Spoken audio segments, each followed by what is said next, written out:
নমস্কার বন্ধুরা, অনির গল্পকুটিরে সকলকে জানাই স্বাগত। আমি অনিন্দিতা। আজ আপনাদের আমি যে গল্পটি পাঠ করে শোনাবো তার নাম রাইচরণের বাবরি। এটি একটি মজার ছোট গল্প। গল্পটি লিখেছেন জ্যোতিরিন্দ্র নন্দী। শুরু করছি আমার আজকের নিবেদন।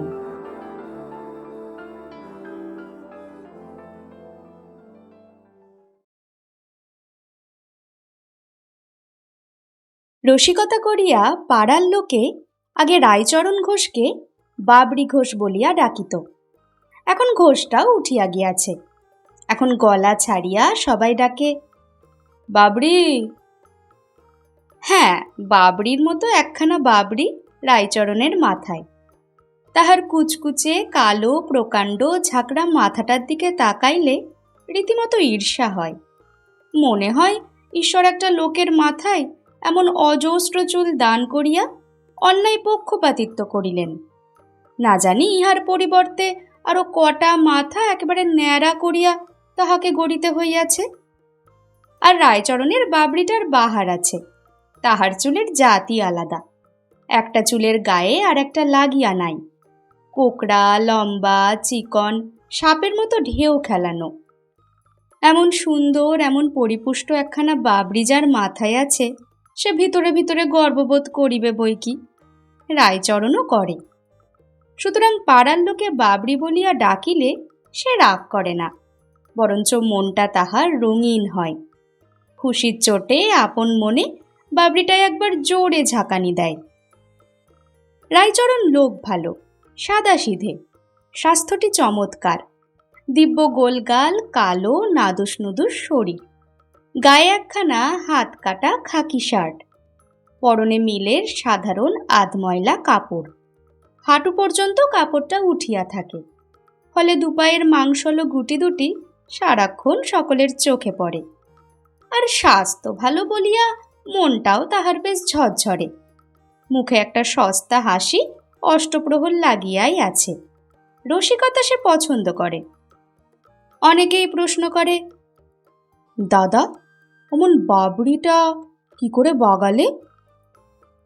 পূর্বজন্মের তপস্যা, হে। চোখ টিপিয়া হাসিয়া রায়চরণ উত্তর দেয়, তপস্যা না থাকলে কারো এমন তেল চুকচুকে জাকালো বাবরি হয়? এই কলকাতা শহরে আর একটা এমন খুঁজে বার করো, বাজি রাখছি। প্রশ্নকর্তা অবাক হইয়া রায়চরণের মাথার দিকে চাহিয়া থাকে, এবং কলিকাতা শহরে যে এমন আর দ্বিতীয় একটি মাথা কোনোদিন কাহারও চোখে পড়ে নাই তাহা তাহারও মনে হয়। উৎকট কৌতূহল লইয়া প্রশ্নকর্তা ফের জিজ্ঞাসা করে, আচ্ছা রোজ ক ছটাক তেল ওটাই মাখো? বললুম তো, চুলের আমার জাতি এমন। গম্ভীর হইয়া বাবরিতে আবার একটা ঝাঁকুনি দিয়া রায়চরণ মিথ্যা কথাটা বলিয়া ফেলে, তেলের দরকার নেই, ও এমনই চকচকে। তারপর আর সে দাঁড়াইয়া থাকে না, সরাসরি হাঁটিয়া যায়। হাঁটিবার সময় বাহারের বাবরিটা চমৎকার দুলিতে থাকে। রায়চরণের মুখের হাসির মতো তাহার মাথার বাবরিটাও যেন গলা ছাড়িয়া হাসিতে জানে। কিন্তু ওই পথে ঘাটেই হাসাহাসি, বাবরি লইয়া বাচনিক রসিকতা বাড়িতে অন্যরকম। কথায় বা কাজে একটা ছেদা খুঁজিয়া বাহির করা খুব কঠিন নয়, আর ইহার সূত্র ধরিয়া উটকা ঝুটকা সাধারণ ঝগড়াঝাটি স্বামী স্ত্রীর প্রাত্যহিক জীবনে কিছু অপ্রত্যাশিত নয়। কিন্তু মান্দা ঝগড়ার গন্ধ পাইলে ভিতরের সঞ্চিত যত আস্ফালন একেবারে রায়চরণের বাবরিটা লক্ষ্য করিয়া ছুড়িয়া মারে।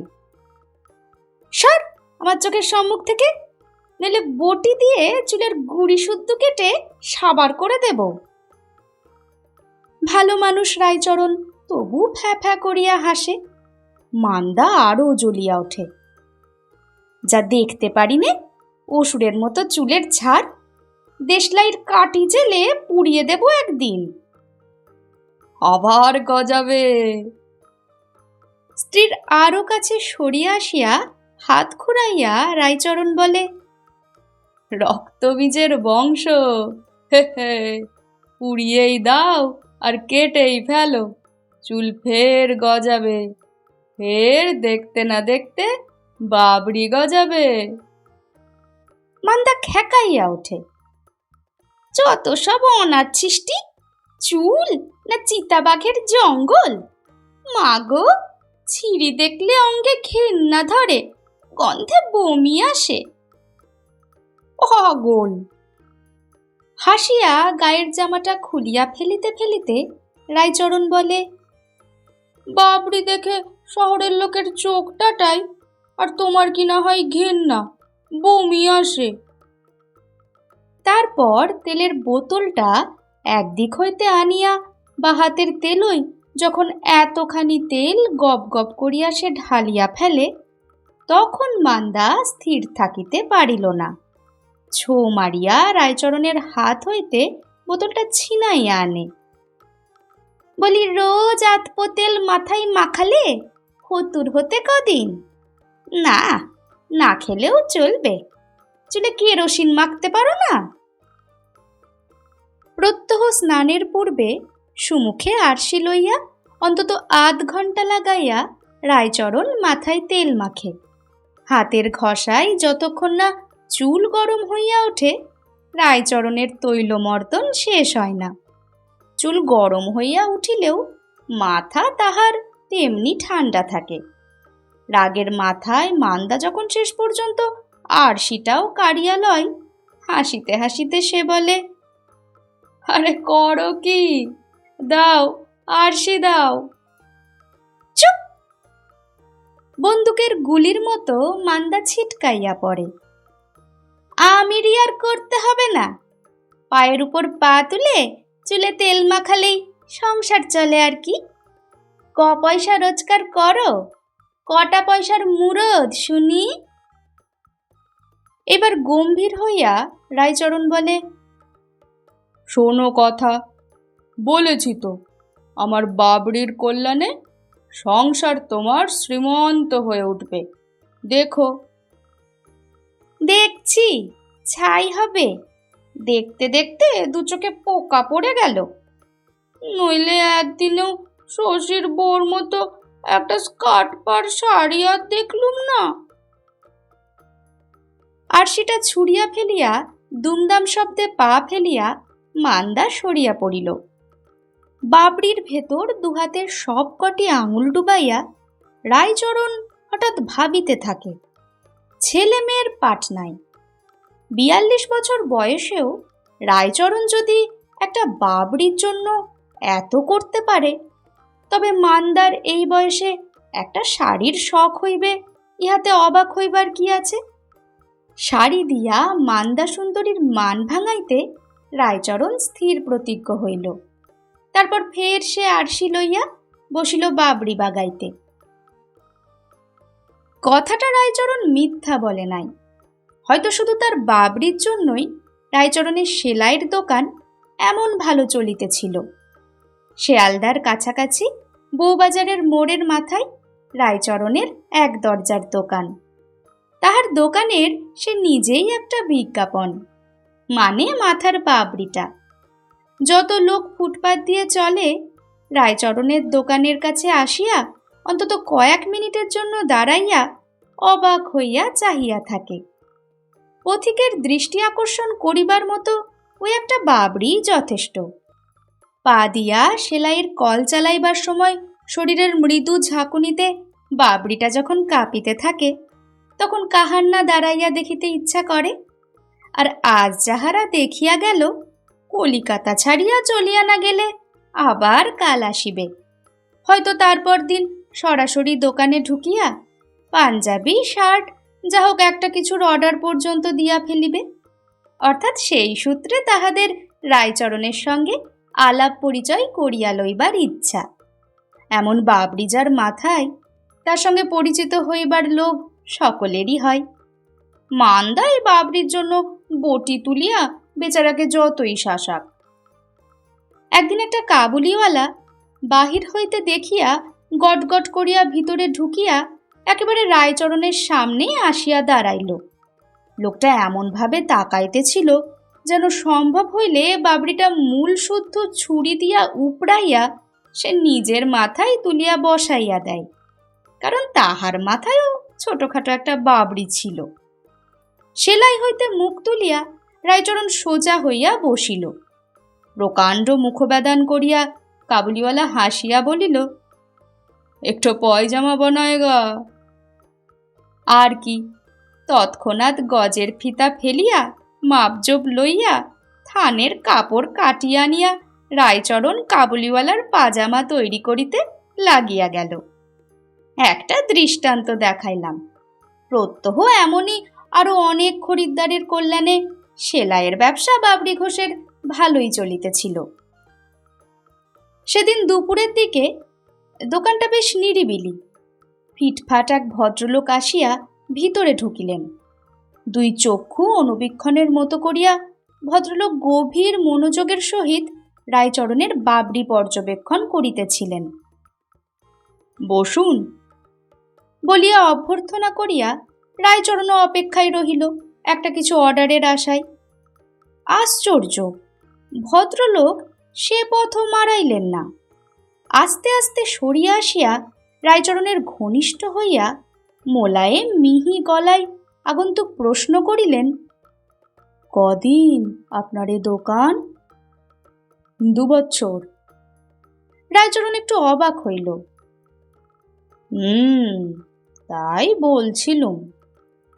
বিজ্ঞের মতো মাথা নাড়িয়া ভদ্রলোক এতক্ষণে একটা চেয়ারে বসিতে বসিতে বলিলেন, লাভ নেই, এসব কাজ ঠিক আপনার মতো লোকের সাজে না। কেন বলুন তো? রায়চরণ হাসিয়া ফেলিল। না, হাসির কথা নয়। গলাটা গম্ভীর করিয়া ভদ্রলোক রীতিমতো বক্তৃতা জুড়িয়া দিলেন। এমন চমৎকার বাবরি বলতে কি কলকাতায় 2টি নেই। আর এই নিয়ে মাপ করবেন, কথাটা কড়া মতো শোনাচ্ছে।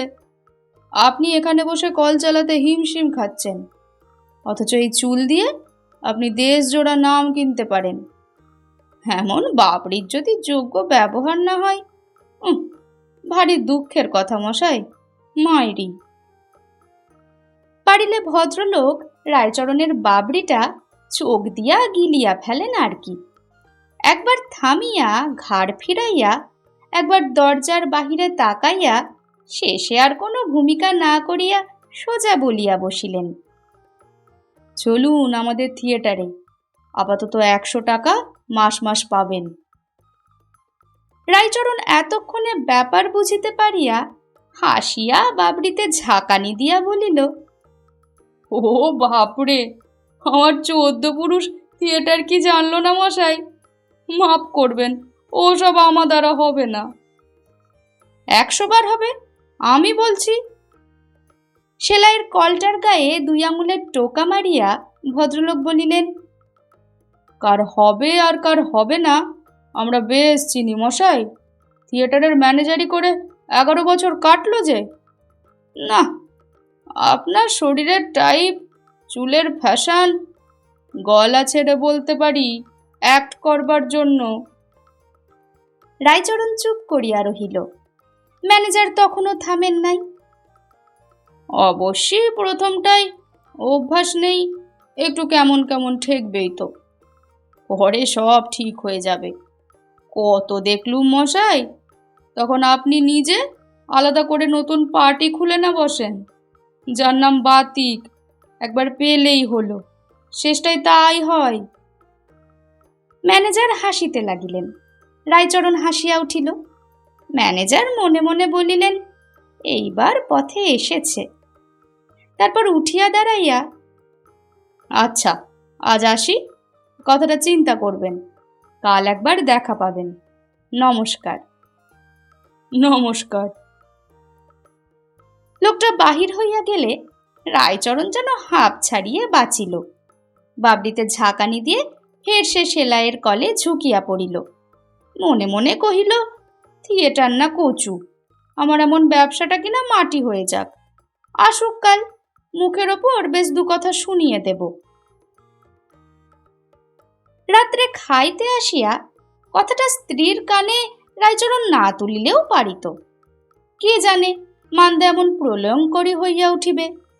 লোকে তাহার বাবড়িটা কেমন কদর করে, শুধু ইহাই মান্দার নিকট প্রতিপন্ন করিবার জন্য রায়চরণ বাহাদুরি করিয়া কথাটা ভাঙিয়াছিল। ফল হইল অন্যরূপ। রায়চরণ নাকালের এক শেষ বনিয়া গেল। খাইতে বসিয়া বেচারা ভালো করে খাইতে পর্যন্ত পারিল না। মান্দার মুখে খই ফুটিতেছিল। নইলে আর খলিফাগিরি করতে যাবে কেন? এমন আহাম্মক না হলে, এমন আক্কেল না হলে আর কেউ এন্ট্রান্স পাশ করে কাপড় সেলাই করে খায়? ক পয়সা রোজগার হয় খলিফার দোকান দিয়ে? বড় যে রাজা বাদশার মতো মুখ ঘুরিয়ে না করে দিলে। উমা, 100 টাকা মাস মাস! রোসো, আজ আমি দেশলাইয়ের কাঠি ধরিয়ে বাবরি শুদ্ধ পুড়িয়ে না দিই তো আমার নাম মান্দা নয়। দুবদা পা ফেলিয়া মান্দা হয়তো সত্যিই দেশলাই আনিতে পাশের ঘরে চলিয়া গেল। তাড়াতাড়ি ভাতের শেষ গ্রাসটা কত করিয়া গলাধ্যকরণ করিয়া রায়চরণ চিৎকার করিয়া উঠিল, আহ, করো কি? বাবরি না থাকলে থিয়েটারই বা কিসের জোরে করব? দেশলাই নয়, হাতে বটি লইয়া রণরঙ্গিনীর বেশে মান্দা আসিয়া সম্মুখে দাঁড়াইল।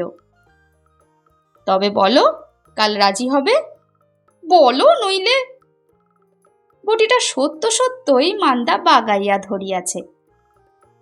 100 বার, 1000 বার আমি এই শপথ করছি, খলিফাগিরি ছেড়ে দিয়ে থিয়েটারে ঢুকবো কালই।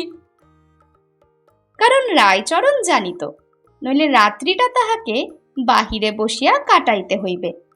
মান্দা পাত্রী সহজ নয়। পরদিন আবার ম্যানেজার আসিয়া দেখা দিলেন। রায়চরণ 100 টাকার উপর বাড়াইয়া আরো 25 টাকায় রাজি হইয়া গেল। ম্যানেজার বলিলেন, তথাস্তু। দোকানের দরজায় তালা লাগাইয়া রায়চরণ তখনই থিয়েটারের আড্ডায় চলিয়া গেল।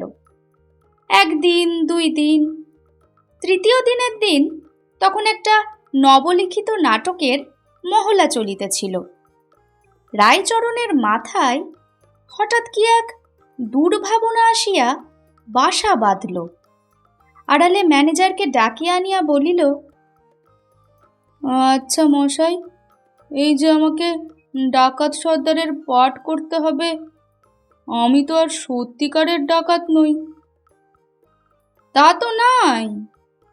হাসিয়া ম্যানেজার বলিলেন, আপনি সেই রায়চরণ বাবুই। শুধু ডাকাতের বেশ নিয়ে একদিন রাত্রে আপনাকে স্টেজে নেমে বইয়ের কটা কথা বলতে হবে। বুঝলুম।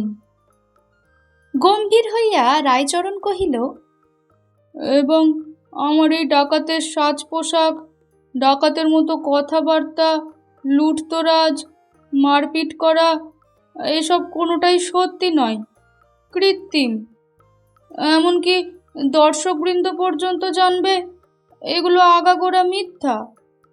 তারা শুধু সাময়িকভাবে ধরে নেবে যেন সত্যি একটা ডাকাত এসে তাদের সামনে দেখা দিয়েছে। হ্যাঁ, তাই তো, তাই নাটক। দরাজ গলায় ম্যানেজার উত্তর দিলেন, নাটকের সবটাই মিথ্যে, একটা গল্প।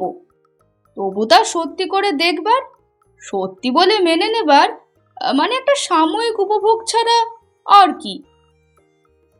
হাত জোর করিয়া রায়চরণ উত্তর দিল, আমিও তাই ভাবছি, মাফ করবেন, আমি পারবো না। কেন কেন? ম্যানেজার আকাশ হইতে পড়িলেন। কি হলো আপনার? যেখানে সাজ পোশাক, হাব ভাব, আমায় কথাবার্তা পর্যন্ত কৃত্রিম, আপনি কি মনে করেন সেই স্থলে কোনো দর্শক আমার বাবড়িটা সত্যিকারের বাবড়ি বলে ধরে নেবে? সবাই ভাববে ওটা একটা পরচুলা, স্টেজে নামবার আগে গ্রিন রুম থেকে মাথায় চাপিয়ে এসেছে।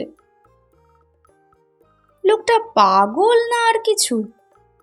ম্যানেজার ভাবিয়া সঠিক আন্দাজ করিতে পারিল না।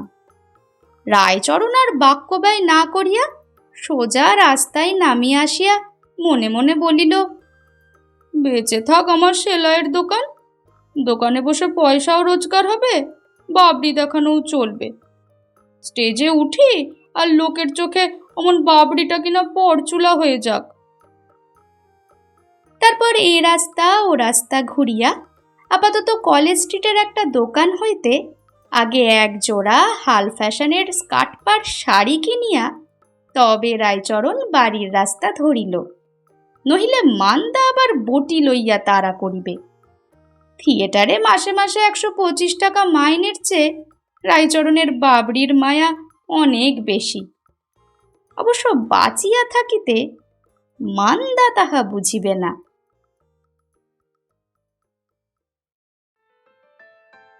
আপনারা শুনছিলেন শ্রী জ্যোতিরিন্দ্র নন্দীর লেখা একটি মজার ছোট গল্প রায়চরণের বাবরি। কেমন লাগলো আজকের গল্প এবং গল্প পাঠ অবশ্যই কমেন্ট সেকশনে জানাবেন। ভালো লাগলে লাইক করবেন।